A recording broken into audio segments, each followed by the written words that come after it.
আসসালামু আলাইকুম আমার প্রিয় বন্ধুরা, আশা করছি আপনারা সবাই ভালো আছেন।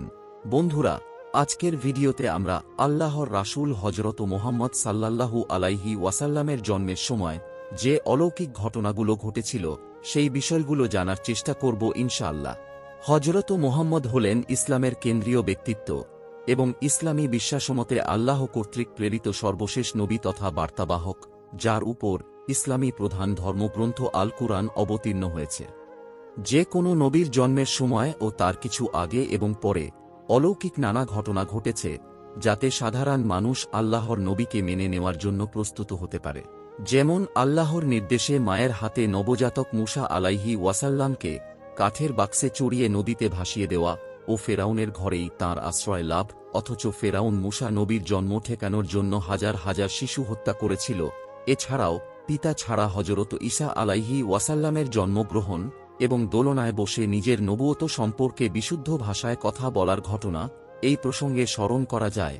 তবে যে কোনো নবীর চেয়ে এই ধরনের অলৌকিক ঘটনা সবচেয়ে বেশি ঘটেছিল বিশ্বনবী হযরত মুহাম্মদ সাল্লাল্লাহু আলাইহি ওয়াসাল্লামের ক্ষেত্রে, এবং এইসব ঘটনা ছিল অনেক বেশি বিস্ময়কর।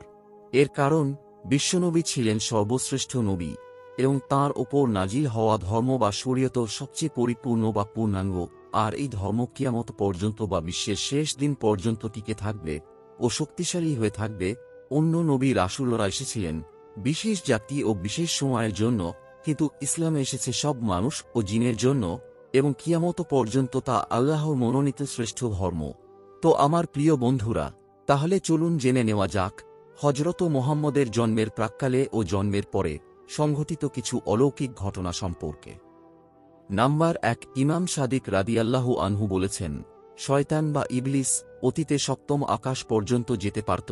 অদৃশ্য বিষয় সম্পর্কে জানার জন্য সে সপ্তম আকাশ পর্যন্ত যেত, কিন্তু হযরত ঈসা নবীর জন্মের পর থেকে চতুর্থ আকাশের ওপরে ওঠা তার জন্য নিষিদ্ধ হয়ে যায়।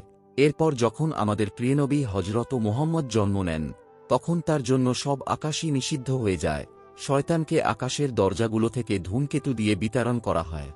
নাম্বার ২, যে ভোরবেলায় আল্লাহর রাসূল জন্ম নেন, সেদিন বিশ্বের সবগুলো মূর্তি মাটির দিকে নত হয়ে পড়ে।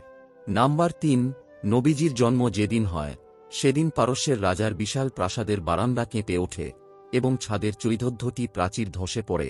সেদিন পারস্যের সভে অঞ্চলের হ্রদটি তলিয়ে শুকিয়ে যায়। বহু বছর ধরে এই হ্রদকে পূজা করা হতো। নাম্বার ৪, সেই দিন শামাভে অঞ্চলে অর্থাৎ কুফা ও সিরিয়ার মধ্যবর্তী অঞ্চলে পানির প্রবাহ শুরু হয়, অথচ এর আগে বহু বছর ধরে সেখানে কেউ পানি দেখেনি। নাম্বার ৫, যেদিন নবীজির জন্ম হয়, সেদিন পারস্যের সিরাজ শহর সংলগ্ন অগ্নি উপাসনালয়ের আগুন সেই রাতে নিভে যায়, অথচ ওই আগুন ১০০০ বছর পর্যন্ত প্রজ্বলিত ছিল। নাম্বার ৬, সেই রাতে হিজাজ বা বর্তমান সৌদি আরব থেকে একটি আলো দৃশ্যমান হয় এবং তা পূর্বাঞ্চল সহ সারা বিশ্বে ছড়িয়ে পড়ে। নবীজির মাতা মা আমিনা রাদিয়াল্লাহু আনহা বলেছেন, আল্লাহর কসম, আমার পুত্র জন্ম নিয়েই তাঁর হাতগুলোকে মাটিতে রেখে মাথা আকাশের দিকে তোলে এবং চারদিকে তাকায়। এরপর তার থেকে একটি নূর বা আলো ছড়িয়ে পড়ে ও সে আলোয় সবকিছু দৃশ্যমান হয়। সেই আলোয় সিরিয়ার অর্থাৎ রোমানদের প্রাসাদগুলো দেখলাম এবং সেই আলোর মধ্যে একটি শব্দ শুনলাম, যাতে বলা হয়েছে, সর্বশ্রেষ্ঠ মানুষকে জন্ম দিয়েছি, তাই তাঁর নাম রাখো মুহাম্মদ।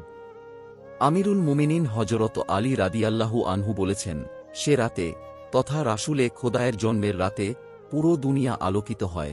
প্রতিটি পাথর ও মাটির টুকরো এবং বৃক্ষ বা গাছ হেসেছে, আর আকাশ ও জমিনের সবকিছু আল্লাহর তাসবিহ বা প্রশংসা জ্ঞাপন করেছে।